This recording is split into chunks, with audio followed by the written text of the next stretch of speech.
Morning. I'm Captain Dustin Gabas. I am the Public Affairs Officer for the Undersecretary of the Army. We're going to do a quick media availability with y'all today. Fortunately, we don't have a ton of time, so we'll just be able to take limited questions. We're going to kick it off to the Undersecretary. He'll give opening remarks, and then I will call upon each of you, and then one follow-up question allowed. So then we'll move on. So with that, Mr. Camarillo.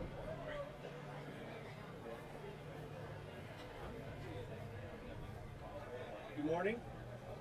As a native Texan, it's just an incredible thrill for me to be a part of today's redesignation ceremony. General Richard Cavazos has a legendary career, and he represents what's truly best about the Army. Incredible self-sacrifice, dedication to soldiers, and always committed to their well-being and the transformation of the Army.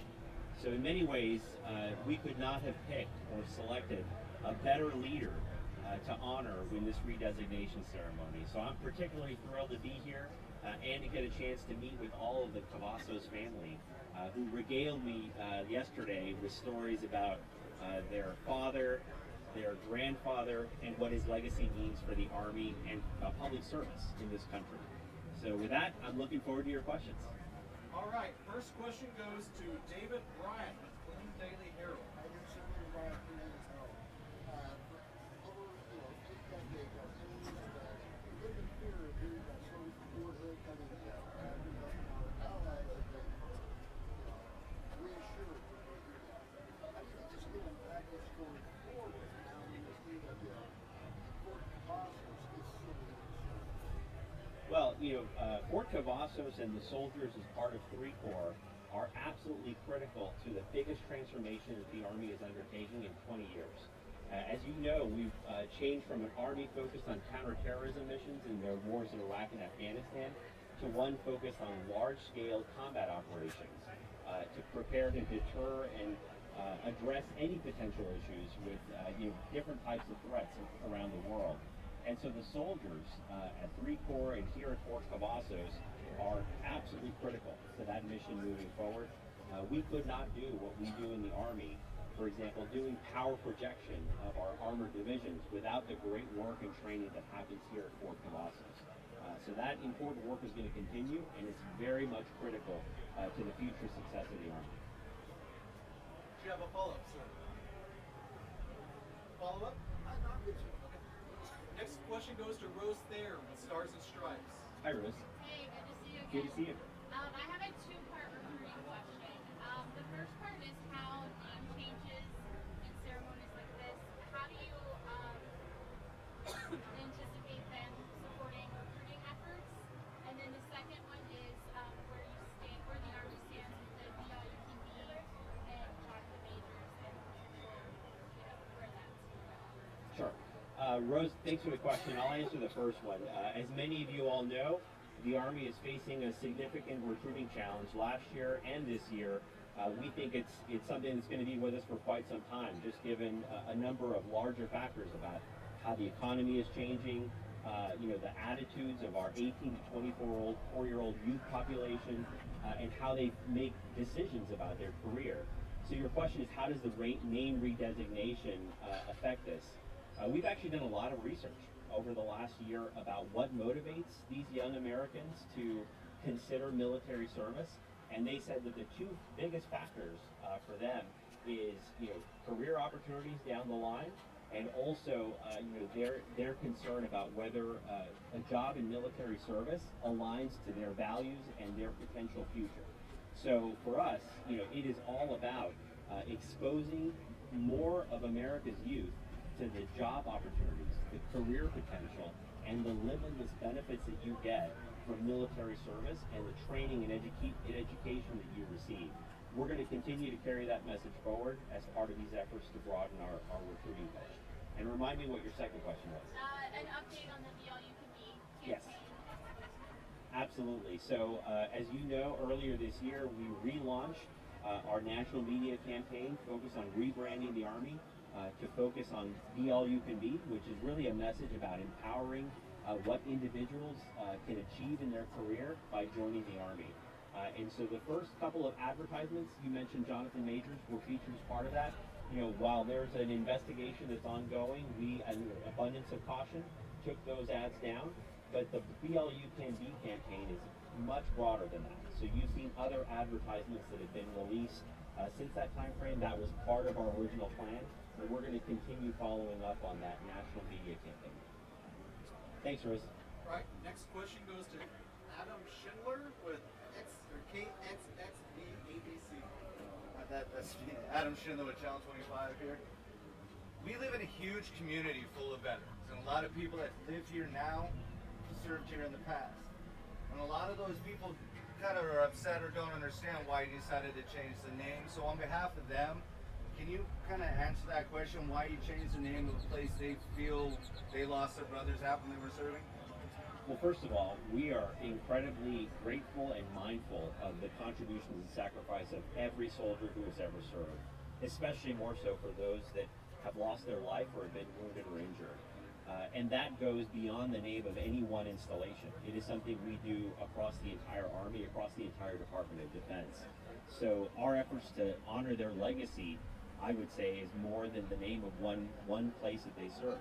If you talk to any of the soldiers that are in uniform here today, they will tell you from their first duty station all the way to the last that they serve at, they've got tremendous connections, tremendous memories, and deep relationships with the soldiers they serve with all over the world. Some overseas and some here in CONUS in the United States. And so, we think that the two, I would say to you, are a little bit different. We have to honor their sacrifice and their legacy regardless. The effort to rename and redesignate Fort Hood into Fort Cavazos was first of all driven by Congress. It was legislation that recognized that all of these installations have to reflect the values that we have as a country and those of the Army. And I couldn't be prouder of General Cavazos' contributions.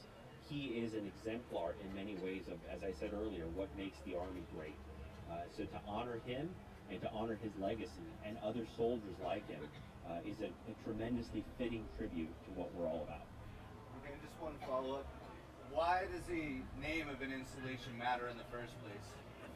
So, in many ways, what we do in this naming redesignation process is look for soldiers who reflect our values, who recognize and exemplify what we want to define the Army to look like. We want to show what the Army can be. And if you look at his record, what he's done as a highly decorated soldier, somebody who cared passionately about his troops, somebody who took the time to train and mentor, and who was also innovative, not only on the battlefield, but off of it. We have no better exemplar than General Cavazos. So giving him the opportunity and giving us the opportunity to reflect that in this redesignation ceremony is something we're very excited about. Thank you. Thank you. All right, last question of the day goes to Sid Christensen with the San Antonio Express News. Sir, thank you. I'm sure by now, sir, you've heard a lot of people who knew General Cavazos talk about him in the terms that put him up close to Satan. People who knew him loved him. The man that he now replaces for as the name of the post, he didn't really have that reputation. So I wonder, does Fort Hood come out of this a big winner by getting a different name? A name that's more relevant to people, but also a man who fought for his country rather than a man who was a traitor. Well, we're committed and we're focused right now on the future of Fort Cavazos and what it means and what it represents. As you said, a highly decorated soldier who left an example not just of innovation on the battlefield, but commitment to his troops both on and off of it. We think that sends a powerful message, not only to the soldiers that are currently serving today, but to those who are yet to serve in the future. Recognizing that talent and leadership in the United States Army comes from all over America. And we're very proud of this redesignation ceremony. And as I said earlier, the opportunity to honor the achievements of this tremendous leader. So, Fort Cavazos better than Fort Hood? We're thrilled about Fort Cavazos, and we couldn't be more happy about this opportunity to redesignate this installation in his name. Closing comments, sir? I just want to thank everybody for being here. Again, I want to thank the family, and I also want to thank the Killeen community. without whom the Army would not have the success that it has at this particular installation. We know that the broader community has been historically very supportive of the Army and of our soldiers that serve here, and we look forward to continuing that partnership for many, many years to come. Thank you all so much for being here. Good morning. My name is Spencer Smith. I'm the mayor of Fort Cavazos, Texas, which is located about 11 miles to the east here. And again, one thing I want to stress is that Fort Hood is supported by many of the municipal governments in the area, as well as the counties that are here. And again, many of those soldiers that work aboard here, and that's one thing that we stress when we're talking on a national level or on a state level. Over 70% of the soldiers and their families live outside the gate.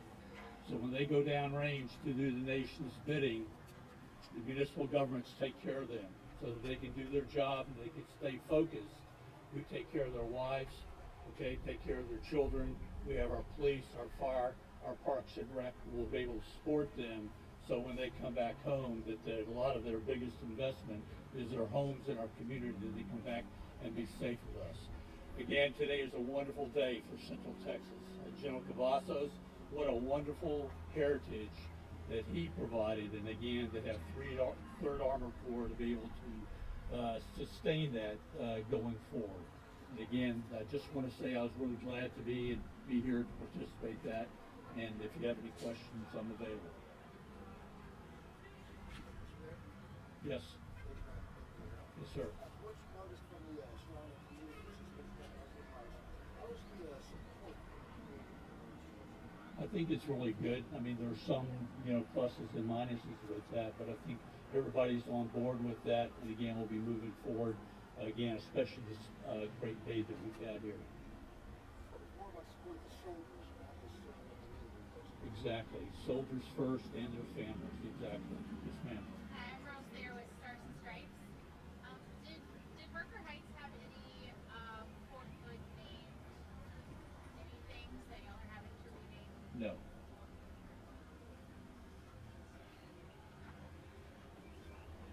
Okay, thank you.